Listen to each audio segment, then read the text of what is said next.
What is going on, everybody? I'm your boy, Fatal Mephisto, and welcome back to a brand spanking new video. And today, I'm going to be showing you guys a nice little opening tip for Legendary mode. And you can do this on any difficulty mode, it doesn't really matter. But I discovered this going through, doing this on my Legendary playthrough.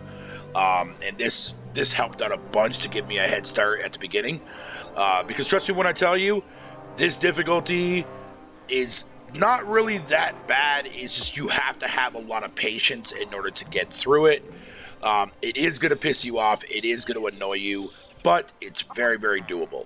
So, first order of business is once you actually spawn into the open world and you can move around and the game tells you to go and help like a village out, ignore that. You're not going to be punished if you don't go over there within a certain time limit or whatever the case may be. Use this time. Because since there's no other enemies in the world as of yet, because the game hasn't triggered that cutscene yet, go around to all the places around the map. This is a great idea to find where all the shrines are, all the towers are, all the mounts are, or where the mounts spawn in, and most importantly, to get as many chests as you possibly can across all the biomes and whatever the case may be. You're doing this because you're going to want to get a lot of lapis, you're going to get your builds, you're going to get your gatherers. Yeah, it's a very, very good thing to have so that way you can see where everything is, so that way when the game actually does finally open up, you're going to be able to make better decisions on where you want to go. Another tip that I want to give you guys after you pretty much basically clear out a lot of stuff, my advice would be at all the villages that you go through, including the one that you save, is to build a wall and a carpenter at every village that you go to. This difficulty is no joke when it comes to invasions at nighttime. You will constantly get invaded all the damn time. Now, wood is kind of useless in this game, but early on, thankfully, though, you will get the ability to unlock the masonry upgrade, so that way your walls will be turned to stone. This is the main reason why I said to put an actual wall around all villages and a carpenter, so that way as soon as you get that ability and you put down and you get enough resources to be able to build it here at the Will of Fate, you will definitely be able to not have to worry about going back to those villages to upgrade for stone. But you can always go back and tweak, add another wall, fortify it better, add some defenses to as well as time goes on, because you are definitely 100% going to need that. Secondly, wherever the homesteads are, you're definitely going to want to get those pretty early on. Those can be really difficult to get pretty early on too as well, just because you're going to constantly be spending most of your time spawning a huge amount of crap, because there's so much crap they throw at you. But if you get the homesteads early on, it's going to make the rest of your playthrough on this difficulty so much more easier. Especially if you get the skeleton archers early on, because you can use those to your advantage to get the lower ground, so that way enemies, and you can take out defenses and fortifications at piglin bases, even from the ground level floor with archers and whatnot, because their range is incredible and they do not miss their mark. So they're definitely really good to have early on. That's what I did in my playthrough that I'm still currently doing. This is a brand new save, by the way. So this is not my legendary save. I just wanted to show you guys an example that you can go around the entire map when you first spawn into the world, and you can completely ignore this and do this after you explore the entire map.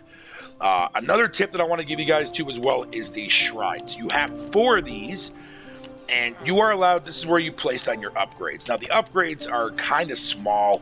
You don't really got a lot of room to put a lot of things. So dedicate 2 of these to solo shrines or Shrolo upgrades. Basically just look like a statue. And then there's other ones, and then keep the other 2 for ones that require more than 1 space. That way you can get the most out of what you're doing.